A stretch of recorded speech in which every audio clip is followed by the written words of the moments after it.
வணக்கம். இன்னைக்கு நம்ம பார்க்க போறது வந்து என்னன்னா, சென்னையில வந்து சினிமாவுடைய அளவுக்கு வந்து அதிர்ச்சி சம்பவம் ஒண்ணு நடந்திருக்குங்க. அதாவது என்னன்னா, ₹1,00,00,000 இன்சூரன்ஸ் பணம் பெறுவதற்கு நண்பரையே கொன்று தீ வைத்து எரித்த சம்பவம் வந்து பரபரப்பா பேசப்பட்டது. அது மட்டும் இல்லாம வந்து கண்ணீரங்கில் போஸ்ட் ஒட்டி ஊரையே வந்து நம்ப வைத்து ஜிம் மாஸ்டர் மற்ற 2 பேர் வந்து கைது செஞ்சிருக்காங்க. பொதுவா வந்து வாழ்க்கையில நட்பு என்பது என்ன அப்படின்னு நம்ம பார்த்தோம்னா, ஒவ்வொரு காலகட்டத்திலையும் வந்து நட்பு நம்ம ஒவ்வொரு பருவ காலகட்டத்திலேயே வந்து நட்பு என்பது நமக்கு வந்து வாழ்க்கையில பெரும்பங்கு வகிக்கிறது. நல்ல நண்பர்களை பெறுவது எப்படி அப்படின்னா, அவருடைய அனுபவத்து மூலியமா தான் நல்ல நண்பர்களை பெற முடியும். நண்பர்கள் என்பால் வந்து உண்மையான ஒவ்வொரு காலகட்டத்திலேயும் அந்த நட்பு வட்டாரத்தை வரும்போது உண்மையான நண்பர்கள் வந்து நிச்சயமா வந்து இதயத்தில் வந்து இடம்பெறுவாங்க. அதில் எந்த சந்தேகமே இல்லை. தீய நண்பர்கள் அப்படி எப்படி நம்ம பண்ணுறது அவங்களுடைய அனுபவங்கள் அவங்களுடைய செயல்பாடுகள் தான். ஒரு நண்பனுக்கு வந்து வெற்றியும் தோல்வியத்துக்கு வந்து ஒரு சில நண்பர்கள் வந்து முக்கியமாக வந்து நிறைய பேர் பார்த்துருக்கோம். நண்பர்களால் வந்து நான் வெற்றி அடைஞ்சிருக்கேன், நண்பர்களால் வந்து நான் ஜெயிச்சிருக்கேன் அப்படின்னு சொல்லிட்டு நட்பு வந்து அவ்வளோ ஒரு வலிமையானது. அந்த நட்புல வந்து ஒரு சிலர் வந்து ஏமாற்றப்படுகிறார்கள், அந்த நட்பால் கொலை செய்யப்படுறார்கள். அந்த சம்பவம் என்பது வந்து உண்மையில வந்து மிக வேதனையான சம்பவம் தான்.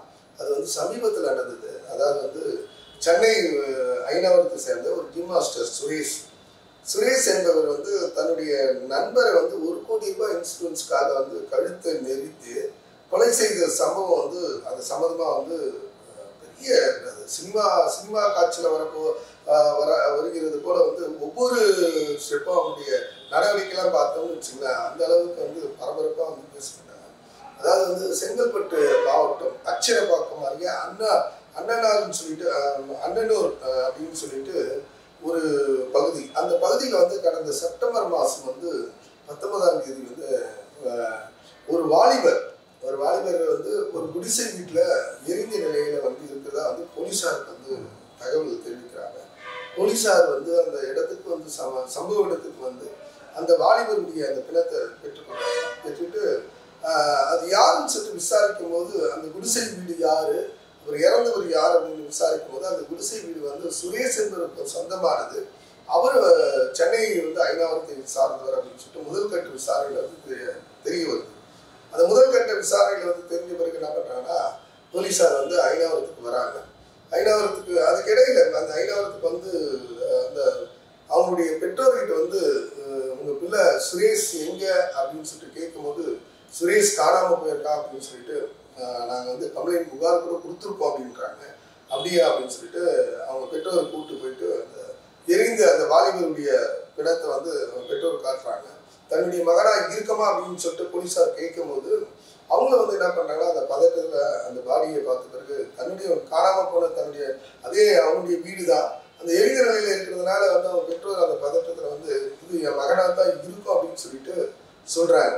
அந்த சொன்ன பிறகு என்ன பண்ணுறாங்க, போலீஸார் வந்து அதை வந்து தற்கொலை வழக்காக வந்து பதிவு பண்ணிட்டு அந்த பாடியை வந்து பிரேத பரிசோதனைக்காக அமைச்சு அந்த பெற்றோர்கிட்ட வந்து அந்த பாடியை ஒப்படைக்கிறாங்க. அது முறைப்படி என்ன பண்ணுறாங்கன்னா, அவங்க வந்து அந்த பாடியை வந்து அடக்கம் பண்ணுறாங்க. அதுக்கிடையில வந்து அந்த சுரேஷ் இறந்த பிறகு அந்த பகுதி முழுவதும் கண்ணீர் அஞ்சலி போஸ்ட் வந்து விட்டுறாங்க. அந்த ஊரே வந்து சுரேஷ் வந்து இறந்துட்டாரு, அவருடைய நண்பர்கள் வட்டாரம் அப்படின்னு சொல்லிட்டு இது ஒரு பக்கம் இருக்க, போலீஸாருக்கு வந்து சின்ன எப்படி இது அவர் இறந்துருப்பார் அப்படின்னு சொல்லிட்டு அவங்க போலீஸார் அவங்களுடைய சைடில் வந்து யோசிக்கும் போது அவருடைய யார் அந்த மொபைல் எடுத்து பார்க்குறாங்க. மொபைல் எடுத்து பார்த்த பிறகு யார் வந்து அதிகமாக வந்து பேசியிருக்காங்க அப்படின்னு சொல்லிட்டு போலீஸார் விசாரிக்கும் போது என்ன பண்ணாலும் அந்த வேலூரை சார்ந்த வந்து ஹரிகிருஷ்ணன் சொல்லிட்டு அவருடைய நண்பரும், அதே போல் வந்து தாம்பரம் மாம்பாக்கத்தை சார்ந்த கிருத்தி ராஜுன்னு சொல்லிட்டு அவருடைய நண்பர்களை வந்து போலீஸார் வந்து கூப்பிட்டு விசாரிக்கும் போது வந்து அவர் வந்து அவருடைய கிடுக்குப்பிடிகளை என்ன நடந்தது சொல்லுங்க அப்படின்னு விசாரிச்சு அவர் சொல்லக்கூடிய சம்பவம் வந்து மிக அதிர்ச்சியாக இருந்ததுங்க. அது வந்து என்னன்னா விறுவிறுப்பாக பார்ப்போம். இதுக்கு இடையில வந்து சுரேஷோடு சேர்ந்த டெல்லி பாபு என்ற நண்பர் வந்து காணவில்லை. அவர் யாருன்னா வந்து எண்ணூர் பக்கத்தில் எறணாகுளம் என்ற பகுதியை சேர்ந்த வந்து டெல்லி பாபு. அவர் அதே வந்து செப்டம்பர் 16ஆம் தேதி வந்து டெல்லி பாபு வீட்டிலேருந்து வெளியே போனவர் காணவில்லை அப்படின்னு சொல்லிட்டு போலீஸார் வந்து அவருடைய தாயார் லீலாவதி வந்து புகார் அளித்தாங்க. அது சம்பந்தமாக வந்து விசாரிச்சுட்டு இருக்க நிலையில சரி இந்த சம்பவத்துக்கும் வந்து கிருஷ்ணமூர்த்திக்கும் கிருத்திராஜனுக்கு ஏதாவது தொடர்பு இருக்கா அப்படின்னு சொல்லிட்டு எர்ணாகுளம் போலீஸார் வந்து இவங்க 2 பேரும் கூப்பிட்டு விசாரிக்கும் போது அவங்க அதாவது போலீஸார் தெரியும் சாதாரணமாக வந்து எப்படி விசாரிப்பாங்க. போலீஸாருடைய கிடுக்கிடிகளை விசாரிக்கும் போது அவர் சொல்லக்கூடிய அந்த அதிர்ச்சி சம்பவம் வந்து போலீஸார் வந்து தூக்கி வாரி என்னன்னா, சுரேஷ் வந்து சாகவில்லை, அவர் வந்து மாயமாயிட்டாரு.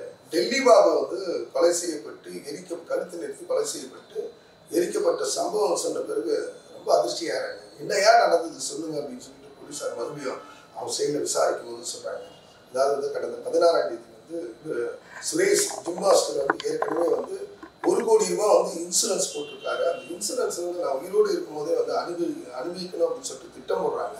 இந்த திட்டத்துக்கு வந்து என்ன பண்றாங்கன்னா, முதல் கட்டமா வந்து சுரேஷ் வந்து இந்த டெல்லி பாபா அழிச்சிட்டு வாங்க வெளியில போலாம்னு சொல்லிட்டு கூப்பிட்டு போறாரு. போயிட்டு இருக்கும்போது என்னன்னா, மேல்மருவத்தூர் அருகில் வந்து இவங்க 4 பேரும் அந்த இடையில யார் யார் வராங்கன்னா, கிருஷ்ணமூர்த்தி வராரு, அதுக்கு கிருத்திராஜன் வந்து ஒன்றா சேர்ந்துறாங்க. 4 பேர் என்ன பண்றாங்கன்னா, மேல்மருவத்தூர் அருகே அங்கே போகும்போது என்ன பண்ணா பைக்கை வந்து ஓரமாக நிப்பாட்டிடுறாங்க. நிப்பாட்டிட்டு ஒரு 4 பேரும் பக்கத்தில் இருக்கக்கூடிய அந்த பாண்டிச்சேரி பாட்டில் போயிட்டு மது பாட்டிலாம் வாங்கிட்டு வராங்க. மது பாட்டில் வாங்கிட்டு வந்த பிறகு அச்சரப்பாக்கம் பக்கத்தில் இருக்கக்கூடிய அந்த இடத்துக்கு பகுதிக்கு போகிறாங்க. அண்ணாமூர்னு சொல்லிட்டு அந்த பகுதிக்கு போயிட்டு அந்த குடிசையில் அதான் சுரேஷுக்கு சொந்தமான அந்த குடிசை வீட்டில் வந்து 4 பேர் வந்து மது அருந்துறாங்க. ரொம்ப ஜாலியாக வந்து பேசிட்டு இருக்காங்க, பழகுறாங்க, ஜாலியாக பாட்டு நடனம் அப்படியெல்லாம் நடந்துருக்கு. திடீர்னு என்ன பண்ணுறாங்கன்னா, அந்த டெல்லி பாபுடைய கழுத்து வந்து சுரேஷ் வந்து நெருக்கிறான். நெருக்கின பேர் அவன் கூடிய இருந்து எல்லாமே என்ன பண்ணா அந்த கழுத்து நெரிச்சு சாகடிச்சிட்டு பிறகு அந்த நண்பருடைய அந்த உடலை என்ன பண்ணுறாங்கன்னா பெட்ரோல் ஊற்றி எரிச்சிட்டு எல்லாமே ஓடிக்கிறாங்க.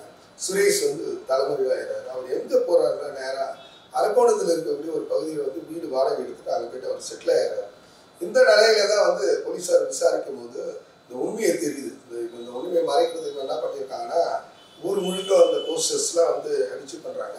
சுரேஷ் இவங்ககிட்ட என்ன பேசியிருக்காங்கன்னா, அந்த 1 கோடி ரூபாய் பணம் வந்துச்சுன்னா கிருஷ்ணமூர்த்தி அவருக்கு வந்து ஹரிகிருஷ்ணனுக்கு வந்து 20 லட்சமோ அவர் அந்த கிருத்திராஜனுக்கு 20 லட்சமோ பங்கு தரதா அவங்க சொன்னதில் நம்பி தான் வந்து என்ன பண்ணிடுறாங்க, கூட்டாளியாக போகிறாங்க. போயிட்ட பிறகு அந்த இன்சூரன்ஸ் கம்பெனியில் வந்து என்னன்றா, விபத்து ஏற்பட்டால் மட்டும் தான் எங்களால் பணம் தர முடியும், இதுக்கெல்லாம் வந்து பணம் தர முடியாது அப்படின்னு சொல்லிட்டு அந்த இன்சூரன்ஸ் கம்பெனி வந்து கைவிரிச்சிட்டாங்க.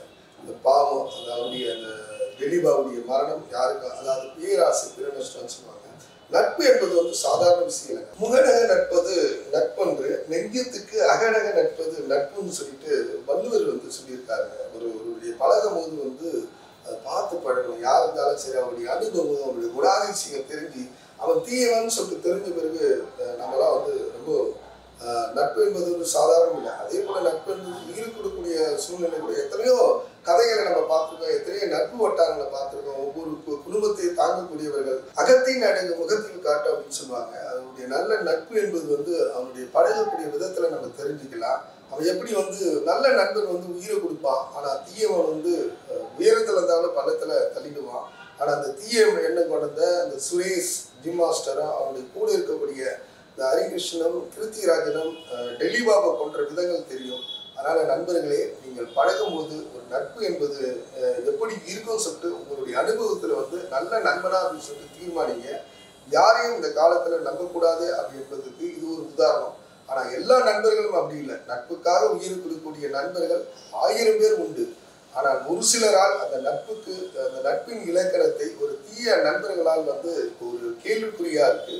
அதனால போலீஸார் வந்து இந்த சம்பவத்துல வந்து சம்பந்தப்பட்ட அந்த 3 பேரையும் வந்து கைது செய்து மதுராந்தக நீதிமன்றத்தில் வந்து அந்த நீதிமன்றத்தில் ஆஜராகி அவர்கள் வந்து இப்போ புழல் சிறை சாலையில வந்து கம்பி எண்ணிட்டு இருக்காங்க.